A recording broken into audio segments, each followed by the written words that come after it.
Shalom para pemirsa, kita jumpa kembali membahas buku Daniel. Kita tiba kepada Daniel pasal 11 dengan judul Dari Utara dan Selatan Menuju Tanah yang Indah.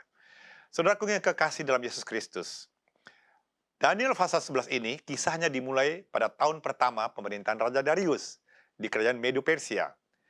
Nah, ini adalah lanjutan dari kitab Daniel pasal 10, tetapi penjelasan terperinci tentang apa yang akan terjadi di ranah sejarah dunia setelah bangsa Medio Persia. Nah, visi yang disampaikan di sini dalam kitab Daniel pasal 11 dalam mimpinya itu adalah mencakup 3 periode waktu.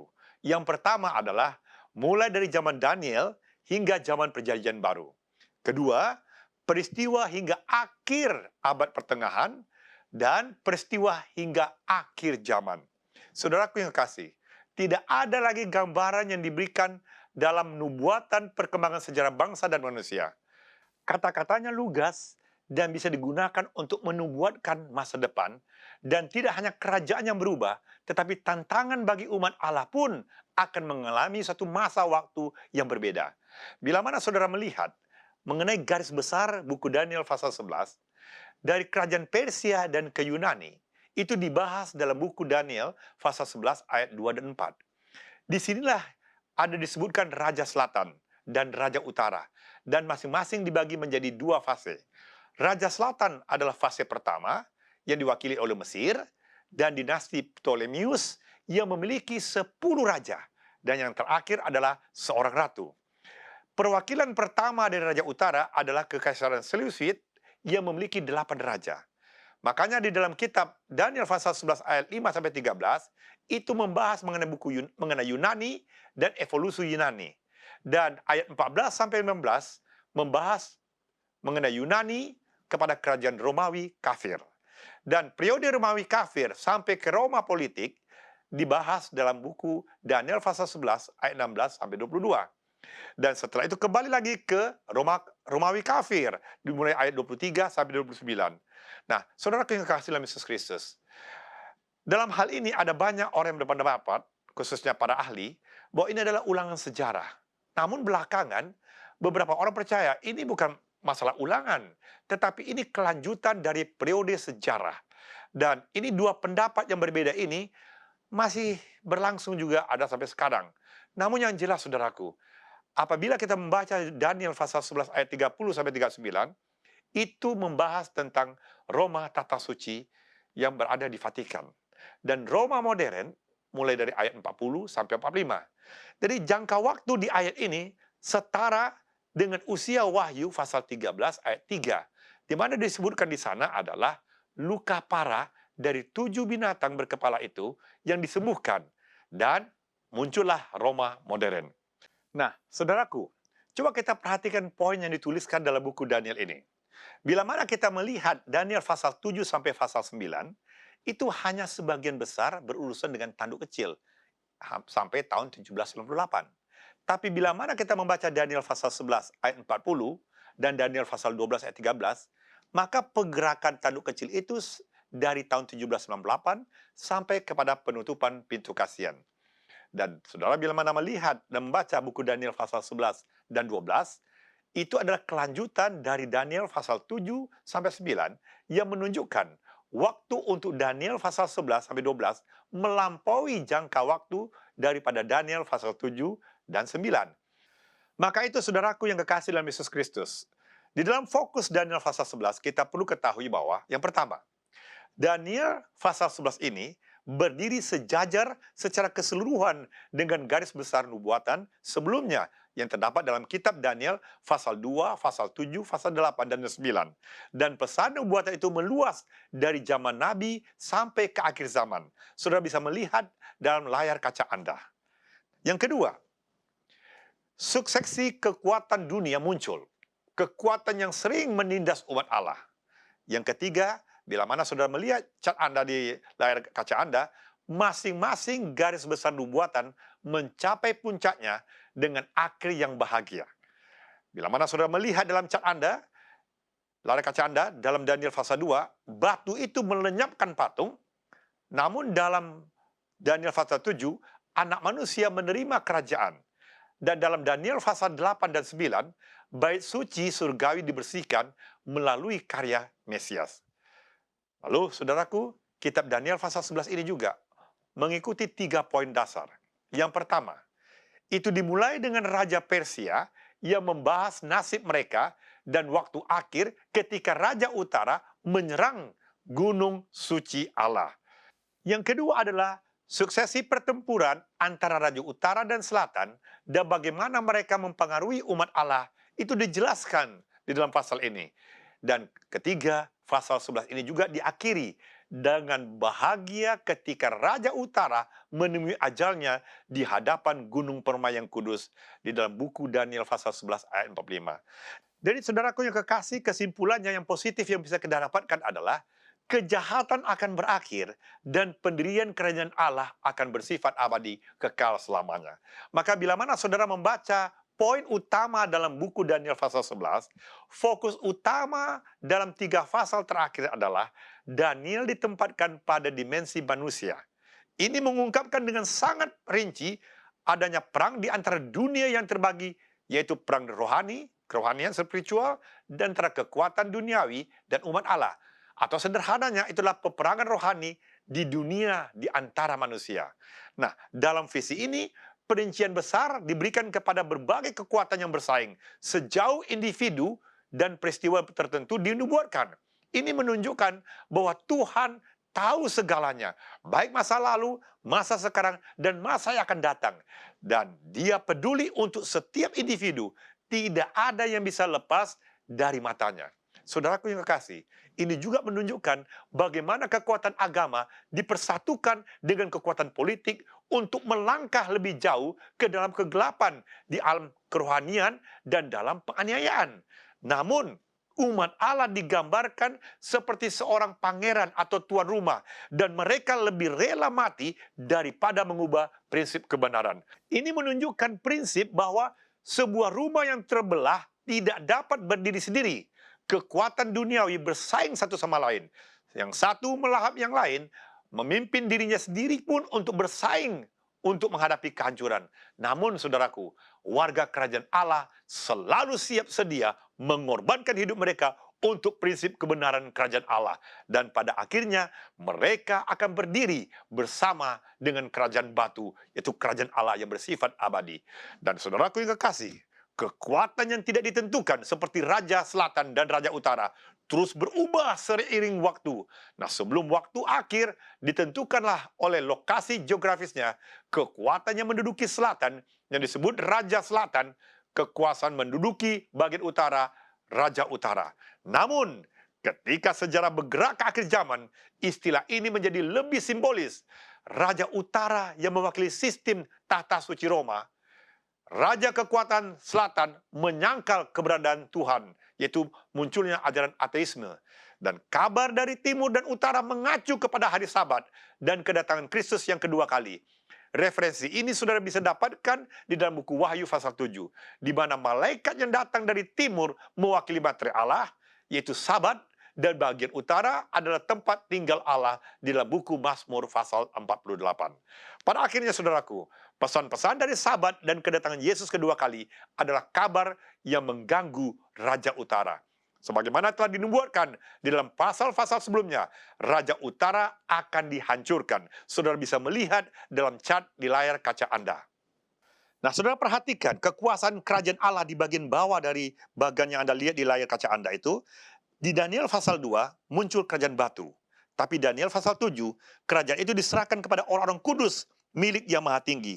Namun di Daniel pasal 8 dan 9, berakhirnya kuasa tanduk kecil, khususnya di ayat 25 dari Daniel pasal 8. Dan di Daniel pasal 11 yang kita pelajari barusan ini adalah Raja dari Utara dikalahkan di Gunung Permai. Ini menunjukkan kerajaan batu, kerajaan Allah akan berdiri untuk selama-lamanya. Nah, saudaraku, kita sekarang cuma membahas nubuatan tentang Persia dan Yunani. Apakah nubuatan yang sebelumnya sudah pernah dilihat dalam kitab Daniel? Bila mana kita membaca kitab Daniel pasal 1 ayat 4 dikatakan bahwa Gabriel memberitahukan kepada Daniel bahwa ada 3 raja masih akan bangkit dari Persia. Mereka akan diikuti oleh raja keempat yang akan menjadi orang terkaya di antara semuanya dan akan memprovokasi orang-orang Yunani.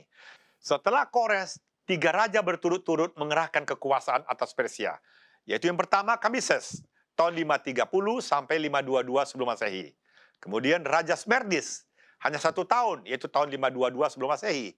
Dan barulah berikutnya Raja Darius yang pertama dari tahun 522 sampai tahun 486 sebelum Masehi kekuasaannya. Dan raja keempat adalah Xerxes.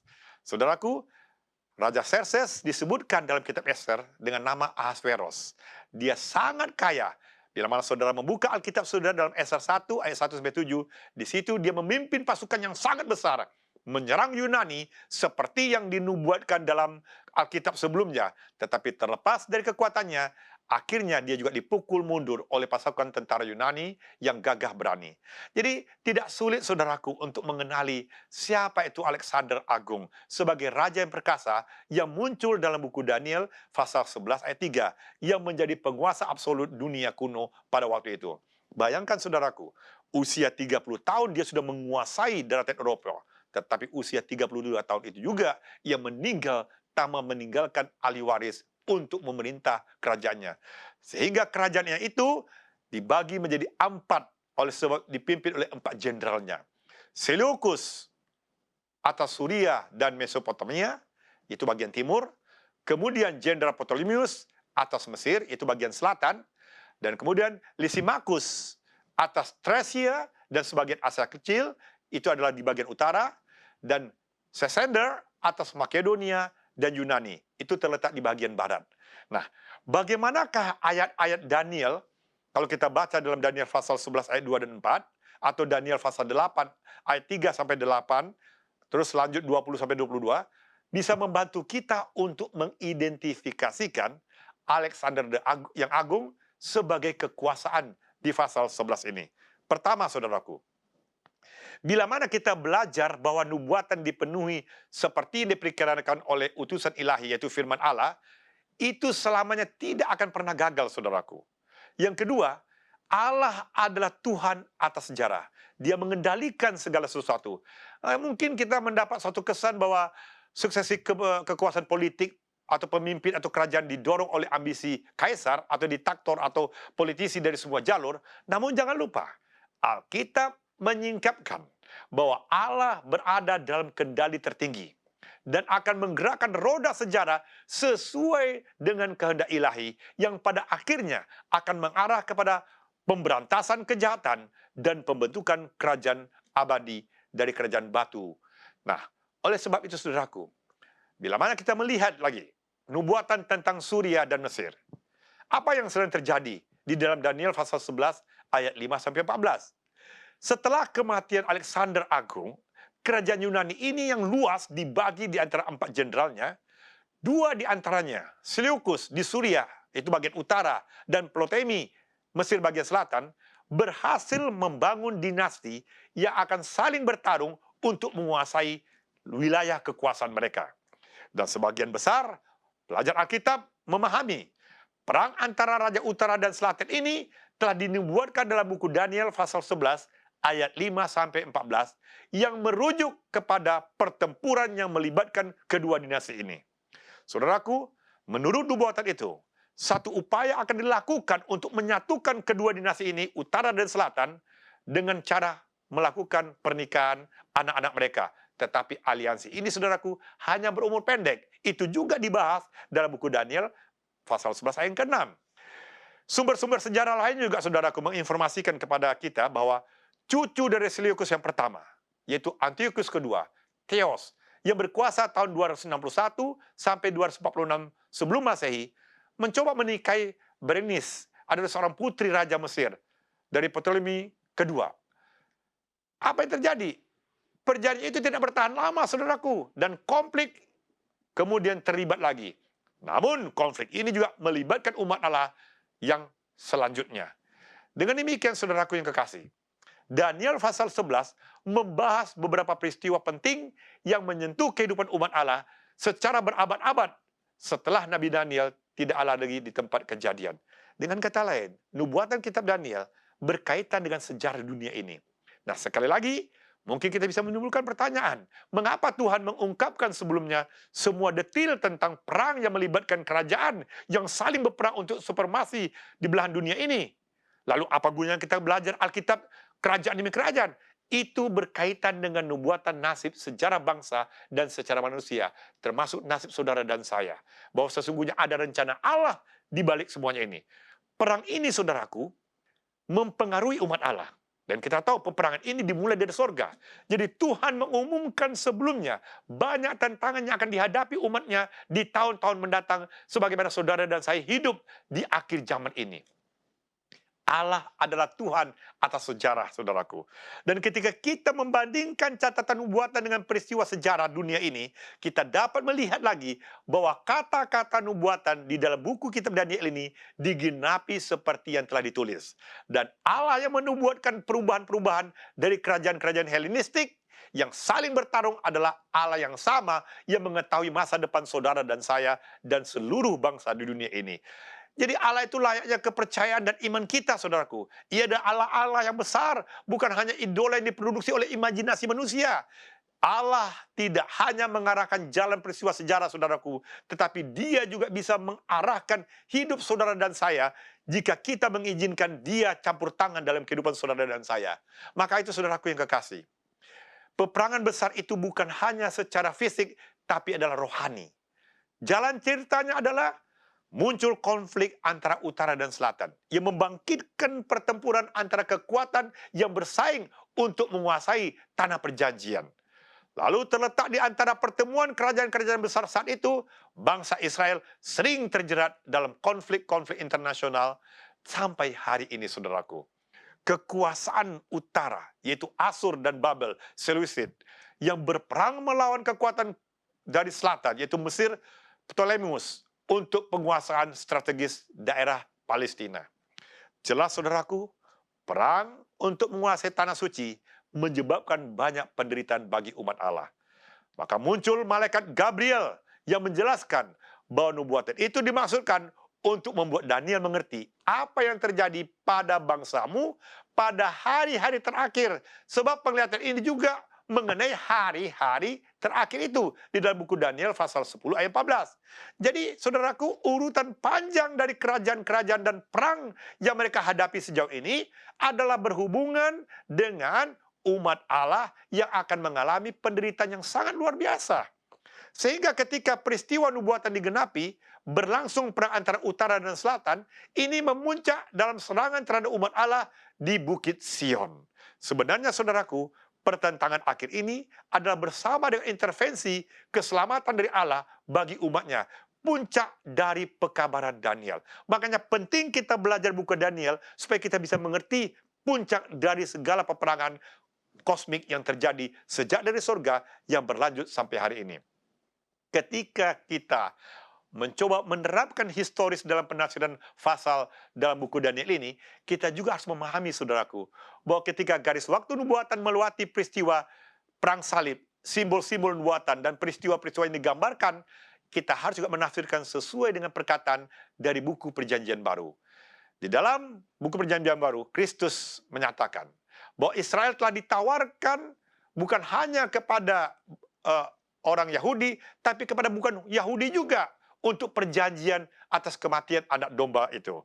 Dan kita harus mengerti, saudaraku, kita harus memperhitungkan pernyataan-pernyataan Yesus sebagai Mesias yang menafsirkan peristiwa nubuatan yang digambarkan di dalam buku Daniel pasal 11.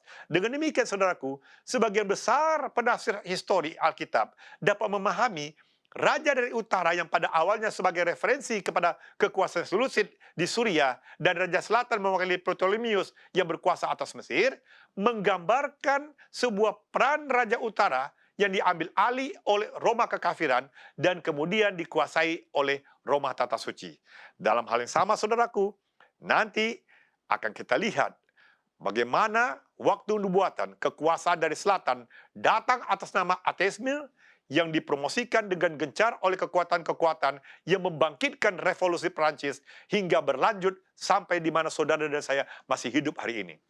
Hal detail dalam Daniel pasal 11 ini, kita bisa lihat bagaimana kekuasaan itu masih berlangsung menjadi sebuah perdebatan. Karena itu apa? Fokusnya adalah sangat jelas. Ini adalah dibentangkan bagaimana garis bilangan waktu dari buku Daniel tentang umat Allah. Nah, bila mana saudara melihat di dalam tabel berikut di layar kaca Anda, ini juga menunjukkan hubungan pasal 11 dengan nubuatan Daniel yang lain, khususnya Daniel pasal 8. Saudara sudah bahas tadi bagaimana hubungannya satu dengan yang lain. Nah, saudaraku yang kekasih dalam Yesus Kristus, bagaimana lagi dengan hubungan Roma dan Raja Perjanjian? Apa yang dapat ditemukan dalam kitab Daniel pasal 11 ayat 16 dan 28? Peralihan kekuasaan dari raja-raja Helenistik ke Roma kafir itu tampaknya digambarkan dalam buku Daniel pasal 11 ayat 16. Apa dikatakan? Sehingga raja yang menyerangnya akan berbuat sekehendak hati dan tidak ada seorang pun yang dapat bertahan menghadapinya. Ia akan menduduki tanah permai dan seluruhnya akan ada dalam kekuasaannya. Saudaraku, tanah permai itu adalah Yerusalem, di mana bangsa Israel kuno telah ada. Dan kekuatan baru yang mengambil alih wilayah itu adalah Roma kekafiran. Dan saudaraku, peristiwa yang sama juga diwakili oleh ekspansi horizontal tanduk kecil yang mencapai tanah permai sebagaimana telah kita bahas dalam buku Daniel pasal 8 ayat 9. Jadi tampak jelas bahwa kekuatan yang bertanggung jawab atas dunia pada saat ini adalah Roma kekafiran.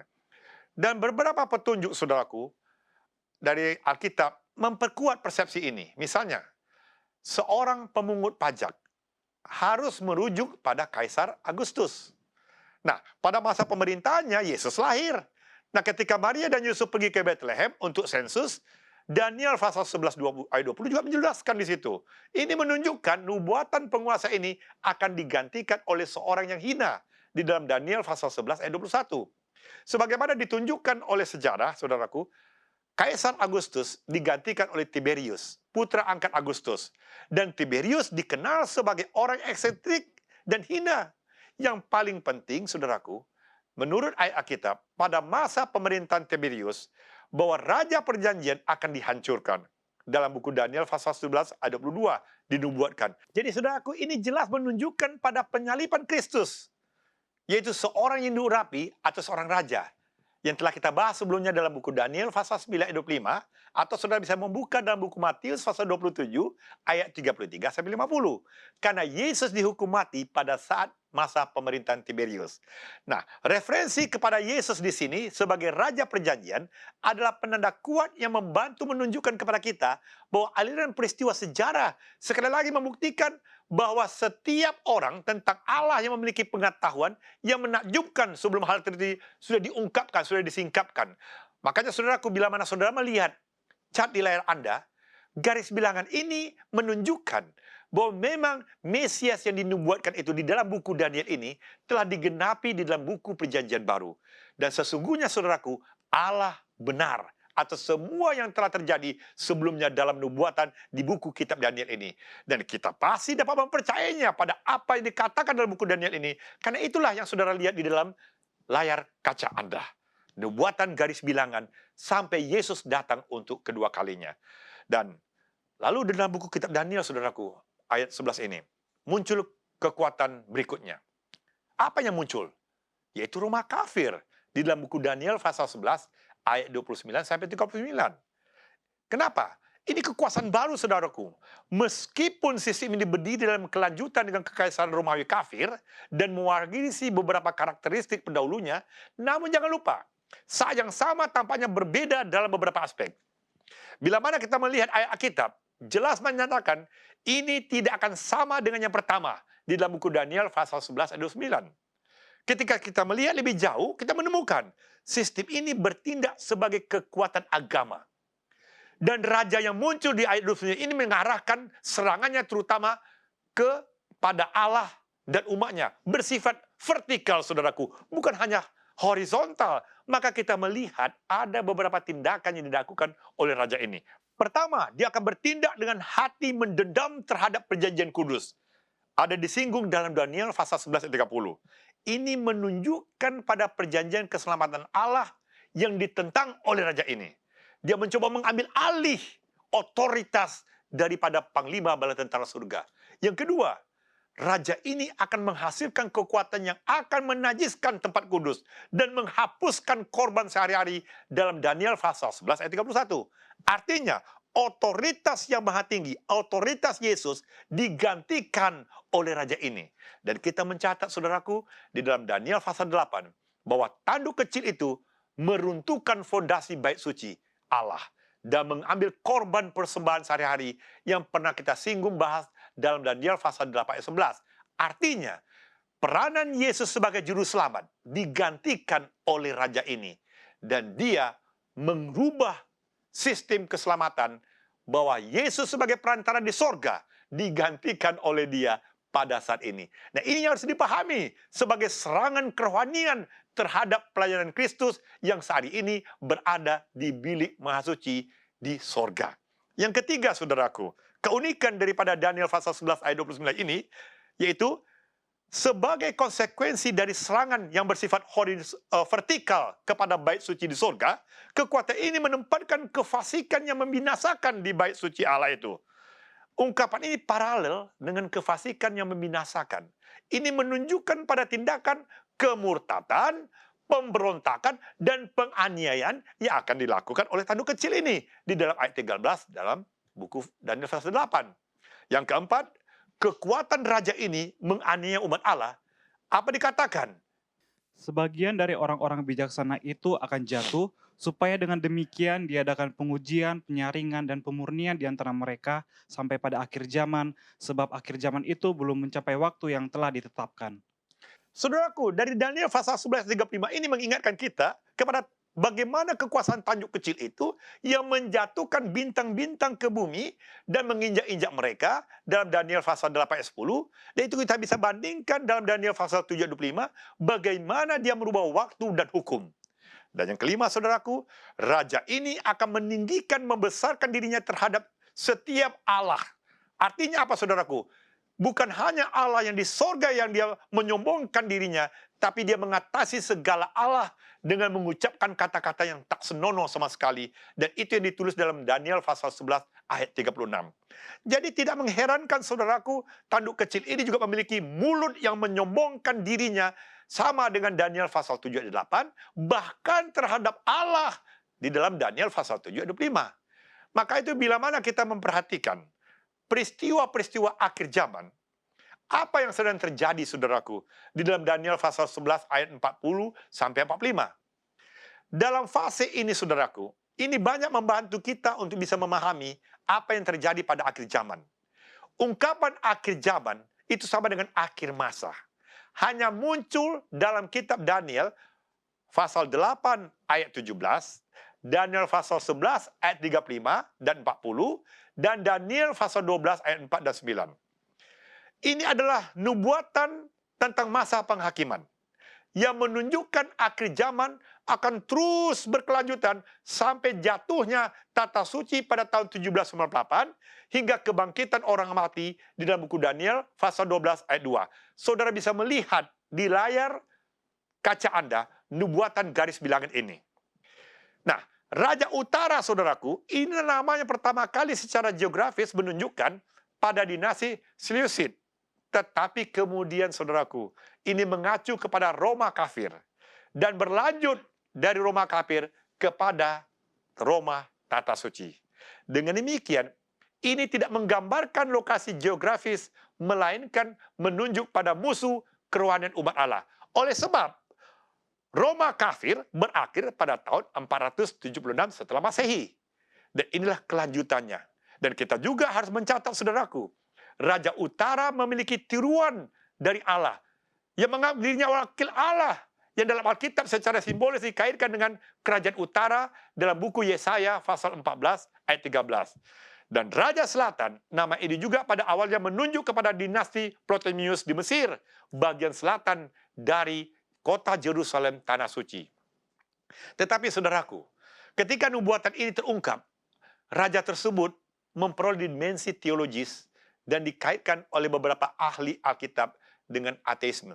Nah, hal seperti ini telah disampaikan oleh tulisan pena inspirasi. Saudara bisa membukanya di rumah, diambil dari buku Alpha Omega, jilid 8 halaman 281, dan juga disebut mengenai Mesir di buku Wahyu pasal 11 ayat 8.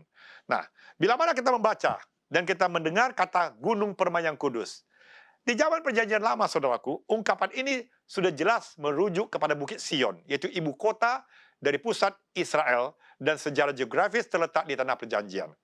Nah, setelah salib, kematian Yesus, umat Allah tidak lagi didefinisikan sebagai menurut garis etnis atau geografis. Karena itu, Gunung Permai harus menjadi sebuah simbolis umat Allah yang tersebar di seluruh dunia. Jadi mungkin kita dapat menafsirkan peristiwa-peristiwa tersebut sebagai berikut. Bagian terakhir dari Daniel pasal 11 ayat 40-5, ini menunjukkan adanya perang yang berkepanjangan antara Raja Utara dan Selatan yang mencapai klimaknya pada akhir zaman. Nah, pada saat itu, saudaraku, Raja Utara akan mengalahkan Raja Selatan dan meluncurkan serangan terakhirnya ke Bukit Sion. Nah, karena sebagian besar peristiwa yang digambarkan di sini terjadi di masa depan, sudah tentu penafsirannya masih tentatif. Untuk itu kita harus menghindari pendapat pribadi. Namun demikian, sangat mungkin untuk ditelusuri lebih lanjut bila mana kita melihat garis bilangan nubuatan yang menerapkan dua prinsip dasar penafsiran. Yang pertama, selain saudara bisa melihat gambar ini di layar kaca Anda, kita lihat, kita harus memahami bahwa peristiwa yang dinubuatkan dalam nubuatan dilukiskan dengan bahasa dan gambaran yang berasal dari situasi dan kebiasaan orang Israel dalam perjanjian lama. Yang kedua, gambar dan bahasa seperti itu harus ditafsirkan sebagai simbol dari realitas kehidupan jemaat universal yang dibawa oleh Kristus.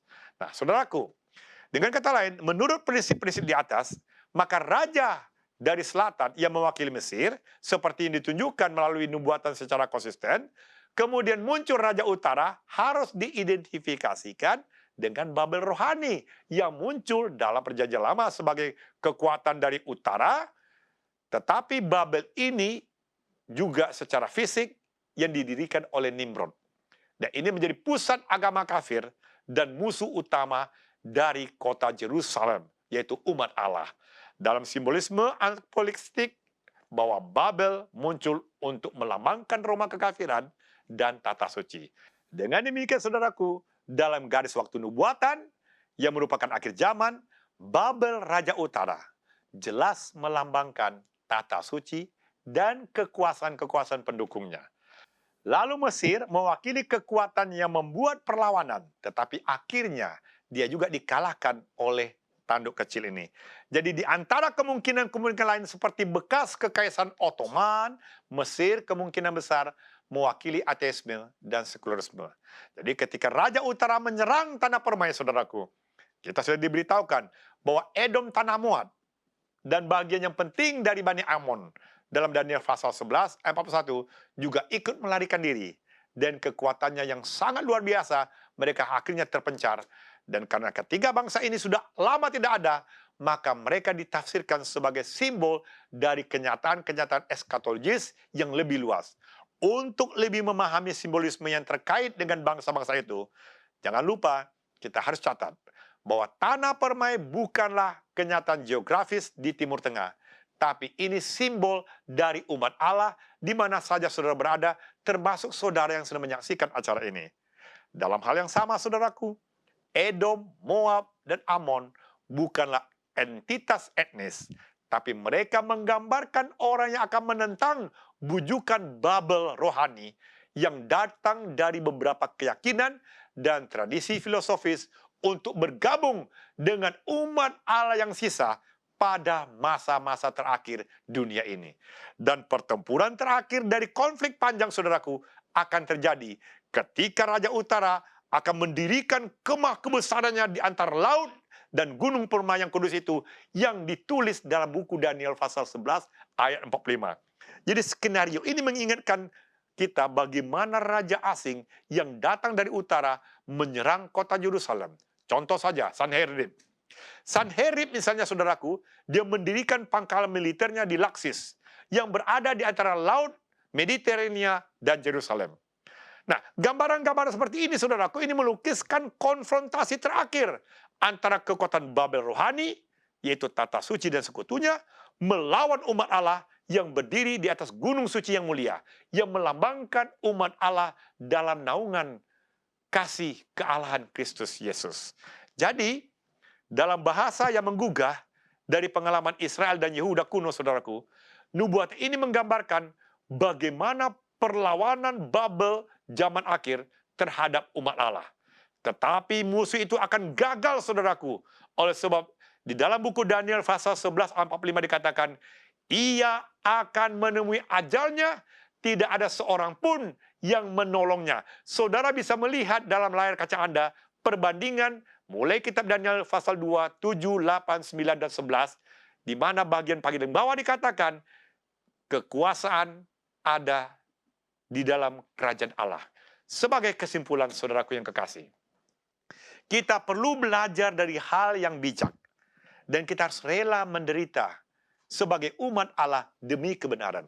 Karena sejarah dunia ini mencatat, saudaraku, sekalipun Raja Selatan menyerang Raja Utara, sekalipun revolusi Prancis berusaha untuk memberantas agama dan mengalahkan tata suci, tetapi mereka tetap gagal. Raja Utara menyerang dan mengalahkan Raja Selatan. Kekuatan agama yang dipimpin oleh tata suci dan sekutu-sekutunya, akhirnya walaupun dia bisa mengatasi kekuatan ateisme dan membentuk koalisi dengan musuh yang kalah, namun akhirnya mereka akan kalah. Edom dan Moab dan orang-orang Amon yang terkemuka akan melarikan diri. Namun beberapa dari mereka yang tidak termasuk di antara orang-orang yang sejati dengan Allah akan bergabung dalam barisan umat Allah yang sisa pada saat-saat akhir. Raja Utara bersiap untuk menyerang Gunung Permai, tetapi itu pun akan gagal. Karena kekuatan jahat akan dihancurkan oleh kekuatan panglima besar malaikat Mikael, dan kerajaan Allah akan tetap berdiri teguh. Penipuan rohani akan menjadi semakin gelap dan semakin gelap, tetapi terang kebenaran juga akan meningkat sampai Yesus datang kedua kali. Tuhan tidak akan pernah, saudaraku, meninggalkan umatnya dalam kegelapan. Itu selalu adalah menjadi kekuatan bagi kita sebagai saksi-saksi yang hidup. Makanya di dalam buku Daniel pasal 11 ayat 40-45, kita harus pelajari bersama-sama, bandingkan dengan kitab Wahyu untuk mendapat pemahaman yang lebih baik. Mereka yang membawa pesan pekabaran hari Sabat dan kedatangan Yesus kedua kali adalah agen yang Allah gunakan untuk saudara dan saya bertarung dengan kekuatan gelap di akhir zaman ini. Disinilah peranan saudara sebagai umat yang sisa, yang menemukan asalnya, yaitu berasal dari kitab Daniel ini. Telah dinubuatkan, Daniel pasal 7 merupakan panorama dari sejarah bangsa dan manusia. Daniel pasal 8 bagian kecil, tetapi Daniel pasal 11 ini menerangkan bagaimana akhir daripada semuanya itu. Kemenangan ada di antara umat Allah. Sangat menarik, bukan? Setidaknya, saudaraku, Daniel pasal 11 ayat 29-39. Disitulah muncul Martin Luther yang mengidentifikasikan kefasikan yang membinasakan, sebagaimana telah dibahas dalam Daniel pasal 11 ayat 31. Di mana di situ ada peranan tata suci, doktrin, dan beserta prakteknya. Muncullah Martin Luther. Jadi korelasi Daniel pasal 11 dengan pasal 7 dan 8 ini memperkuat juga pandangan Martin Luther dan banyak komentator Protestan yang mengatakan lembaga tata suci dan ajarannya merupakan pemenuhan kegenapan nubuatan di dalam sejarah yang ditulis dalam buku Daniel pasal 11 ini termasuk di dalamnya. Dan dalam hubungan ini, saudaraku, Pena Inspirasi juga menyatakan sebagai berikut.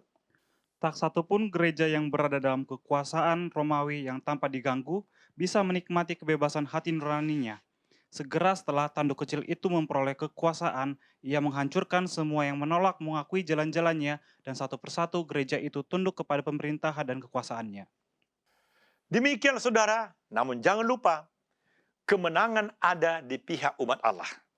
Karena Allah mengendalikan sejarah bangsa dan manusia ini. Dan bila mana saudara setia dalam iman saudara, memiliki pengharapan di dalam Yesus, maka Tuhan akan melindungi saudara. Kita tunduk kepala dan kita berdoa. Terima kasih Yesus, terima kasih. Kitab Daniel pasal 11 menyingkapkan lebih dalam lagi bahwa akhir daripada sejarah bangsa dan manusia ini, Engkau senantiasa menyertai umat-Mu kemana saja mereka berada. Bila mana tiba saat itu, bila mana umat-Mu berseru, maka Engkau akan turun tangan. Panglima bala tentara sorga, malaikat Mikael sendiri, Yesus Kristus akan menolong kami. Terima kasih Yesus. Kami sangat bersyukur bisa mempelajari buku Daniel ini. Bila para pemirsa yang menyaksikan acara ini diberkati, di dalam namamu yang indah Yesus kami berdoa. Amin.